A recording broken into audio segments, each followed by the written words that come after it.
Hello everyone, good morning. কেমন আছো তোমরা সবাই? আশা করছি ভালো আছো, আর আমিও খুব ভালো আছি।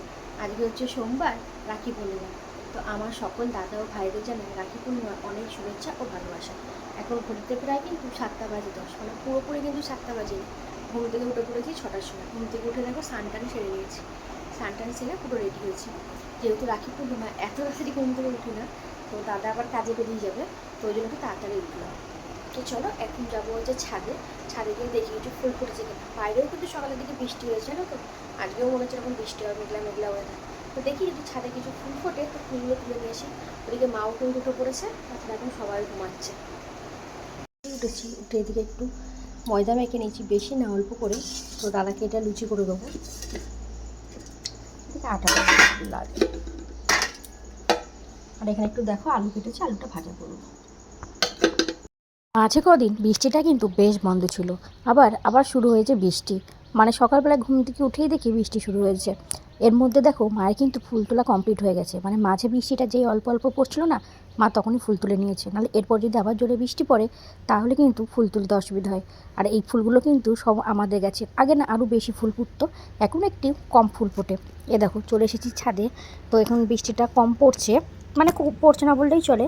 তাই ভাবলাম গাছে যে ফুলগুলো হয়েছে সেই ফুলগুলো না তুলে নিয়ে যাই। তো বেশ কতগুলো নয়নতারা ফুল ফুটেছে আজকে, আর গাছে নীলকণ্ঠ ফুল বেশি ফুটিনি। আর অনেকগুলো জবা ফুলের কড়ি, মানে বৃষ্টি হয়েছে তো ওই জন্য ফুলগুলো না বেশ একটা ফুটিনি। তাই ভাবলাম জবা ফুলের কড়িগুলো হয়েছে, কড়িগুলো নিয়ে যাই, মায়ের পুজো দিতে দিতে ফুলগুলো ফুটে যাবে। তো এই যে দেখো জবা ফুলের কড়িগুলো তুলে নিয়েছে, আর কতগুলো নয়নতারা ফুল, মানে বেশি কিন্তু না। তো এইগুলো নিয়ে এখন হচ্ছে ঠাকুর ঘরে রেখে দিলাম। ঘরে কিছু জামা কাপড় ছিল, তো সেইগুলো হচ্ছে ভাঁজ করে নিয়েছি। আর তোমাদের দাদাভাই কিন্তু এখনও ঘুম থেকে ওঠেনি। আসলে আমি আজকে একটু তাড়াতাড়ি ঘুম থেকে উঠে পড়েছি, কেননা দাদা হচ্ছে 7:30টার সময় কাজে বেরিয়ে যাবে। আমি আবার দাদাকে রাখি পরিয়ে যাবো হচ্ছে বাড়িতে ভাইকে রাখি পরানোর জন্য। ওই জন্যই তাড়াতাড়ি উঠে স্নান করে নিয়েছি, মানে দাদা কাজে বেরিয়ে যাওয়ার আগে দাদাকে রাখি পরিয়ে দেবো। মাও কিন্তু এদিকে স্নান সেরে চলে এসেছে ঠাকুর ঘরে পুজো দেওয়ার জন্য। গোপালকেও তো রাখি পরাতে হবে, তাই না? আমাদের ঘরেও কিন্তু দুখানা গোপাল রয়েছে। তো মা এখন গোপালকে সব স্নান করাচ্ছে, তারপরে নতুন জামা পরিয়ে তারপরে গোপালকে কিন্তু রাখি পরাবে। আর গোপালের জন্য বাজার থেকে আমি কিন্তু রাখি এনেছি, দাঁড়াও তোমাদেরকে দেখাচ্ছি।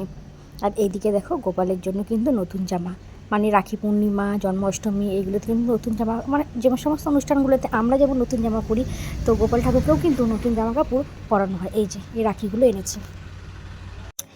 আমাদের বাড়িতে আমি কিন্তু আমার ভাসুরকে রাখি পরাই, আর ওইদিকে হচ্ছে দিদিভাই কিন্তু তোমাদের দাদাভাইকেও রাখি পরাই। মানে আমাদের মধ্যে সম্পর্কগুলো ওরকম না, মানে ভাই বোনের মতোই সম্পর্ক বলতে পারো। আমি যেমন দাদা তো সম্পর্কে আমার ভাসুরই হয়, কিন্তু আমাদের সম্পর্কটা হচ্ছে ভাই বোনের মতোই। আর ওইদিকে দিদিভাই হচ্ছে তোমাদের দাদাভাইকে কিন্তু ভাই বলেই ডাকে। তাই দিদিভাইও বিয়ে হওয়ার পর থেকেই প্রত্যেক বছর তোমাদের দাদাভাইকে রাখি পরাই। তো আমিও যখন বিয়ে করে এই বাড়িতে আসি, তো মাকে বলেছিলাম, তা মা বলেছে রাখি না পরানোর কী আছে, যেহেতু আমি দাদা বলেই ডাকি, আর আমাদের সম্পর্কটা তো হচ্ছে ভাই বোনের মধ্যেই। তো আমিও বিয়ে হওয়ার পর থেকে প্রত্যেক বছরও দাদাকে রাখি পরাই। এবার দাদার যেহেতু কাজে সবসময় ছুটি থাকে না, এবার যদি রবিবার পরে হয়তো সেই দিনটা ছুটি থাকে, তো আমি কি করি, দাদাকে রাখি পরিয়ে তারপরে আমি যাই হচ্ছে ভাইকে রাখি পরাতে। তো ভাইকে রাখি পরিয়ে হয়তো সেদিনকে ওই দিন মানে বাড়িতে থাকলাম, বা পরের দিন সকালবেলায় চলে আসি, এরকম একটা কিছু হয়। কিন্তু এইবার না, মানে ভাইকে রাখি পরাতে যাব, কিন্তু এবার গিয়ে থাকা হবে না, কেননা আমাদের বাড়িতে একটা ছোট্ট অনুষ্ঠান রয়েছে। তো কিসের অনুষ্ঠান রয়েছে সেটা আমি তোমাদেরকে এখন বলবো না, সেটা আমি তোমাদেরকে একটা অন্য ভ্লগে হচ্ছে শেয়ার করব। আর অনুষ্ঠানটা কিন্তু আজকেই রয়েছে। তো সকালবেলায় অল্প করে ময়দা মেখে রেখেছিলাম, বেশি কিন্তু ময়দা মাখিনি। আর এদিকে দেখো একটু আলু কেটেছি, তাই ভাবলাম এদিকে একটু পরোটা ভাজছি, আর এদিকে আলু ভাজা করেছি। আর আগের দিনে একটু কালাকাঁদ মানে সন্দেশ রয়েছে, তো এটা দিয়েই এখন এটাকে দাদাকে দেবো খেতে। আর দাদাকে কিন্তু রাখি পরাবো। এই যে দেখো এই রাখিটা আমি একটা এনেছি হচ্ছে দাদার জন্য, আর একটা অন্যরকম এনেছি ভাইয়ের জন্য। এই যে, তো এখন আমি হচ্ছে দাদাকে রাখি পরিয়ে দেবো। আর দাদাও না যে খুব তাড়াহুড়ো, কেন 7:30টার মধ্যে বেরোনোর কথা, এর বৃষ্টির মধ্যে একটু ঘুম থেকে উঠতে লেট হয়ে গেছে। তো দিদিভাইও ছিল না যে ফোনটা ধরে দেবে। দাদাকে বললাম যে দাদা তুমি ফোনটা একটু ধরো, তো আমি মানে একটু তাহলে ভিডিও ক্লিপসটা উঠবে।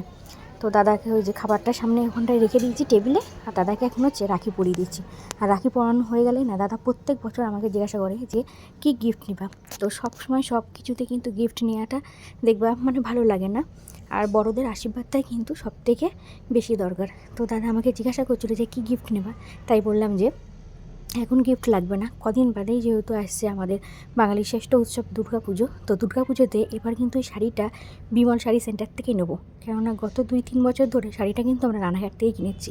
তো দাদা বললো ঠিক আছে, এবার তাহলে শাড়িটা বিমল থেকে মানে কাঁচনাপাড়া থেকে গিয়েই বিমল শাড়ি সেন্টার থেকে কিনবো।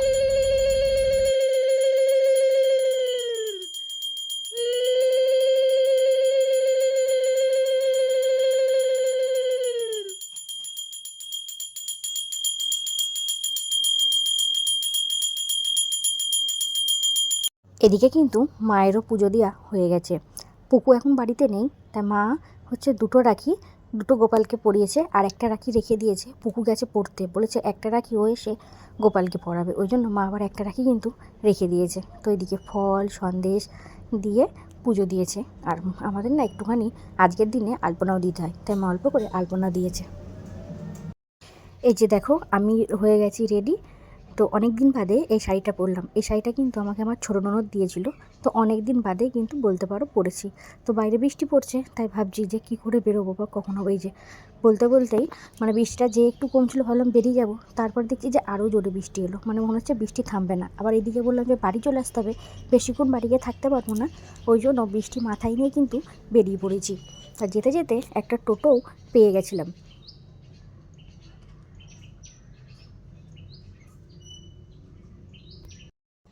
দেখো তারপর চলে এসেছি বাড়িতে। তো বাড়িতে এসে দেখি ভাই কিছুক্ষণ আগে ঘুম থেকে উঠলো, মানে আমি যখন এলাম তখনও ব্রাশ করছিল। আর এদিকে কিন্তু মা আজকে তাড়াতাড়ি করে রান্নাও বসিয়ে দিয়েছে, কারণ আমি বলেছি যে আমি যাবো আবার চলে আসবো। তো মা কিন্তু এদিকে ভাত বসিয়েছে। আর এদিকে দেখো এনেছিল হচ্ছে ইলিশ মাছ, আগের দিন এনেছিল, মানে কিছুটা রান্না করেছিল আর কিছুটা ফ্রিজে রেখে দিয়েছিল। তো সেটা দিয়েই এখন কিন্তু সর্ষে ইলিশ করছে। তো বোনের এখন স্নান টান কিছু হয়নি, তাই বোন বললো যে এখনও ভাইকে রাখি পরাবে না। তাই আমি বললাম যে আমি তো চলে যাবো, তাহলে আমি রাখিটা পরিয়ে দিই। তো দেখো চলে এসেছি। তো এসে এখন ভাইকে হচ্ছে রাখিটা পরিয়ে দিচ্ছি। আর দেখতে পাচ্ছ আমার ভাই আমার থেকে কতটা লম্বা, মানে এখনই এত লম্বা, ক্লাস কিন্তু 9-এ পড়ে, তাহলে এরপরে কতটা লম্বা হয় বুঝতে পারছো। তো আমি যদি দাঁড়াই না, আমি মনে হয় ওর কাঁধে সমান সমানও পড়ি না। তাই দেখো যে রাখি পরানো হয়ে গেছে, তাই বললাম যে নমস্কার কর। এইবার দেখো আমার পাশে দাঁড়াবে, দেখো ও কত লম্বা আর আমার হাইট কিন্তু অনেকটাই শর্ট। তো যাই হোক, ভাইকে এখন হচ্ছে মিষ্টি খাইয়ে দিচ্ছি। তাই বলছিল যে থাকার কথা, আমি বললাম যে না ভাইতে থাকতে পারবো না, যেহেতু আগেই বললাম যে তোমাদের বাড়িতে একটা অনুষ্ঠান রয়েছে, ওই জন্য আমাকে আবার চলে যেতে হবে।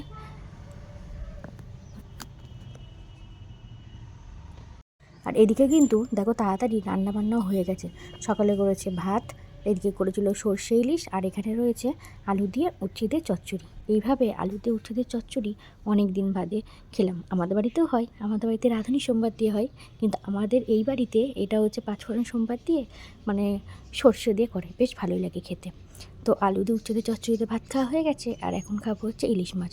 আর ইলিশ মাছ রান্নাটাও কিন্তু দারুণ হয়েছিল।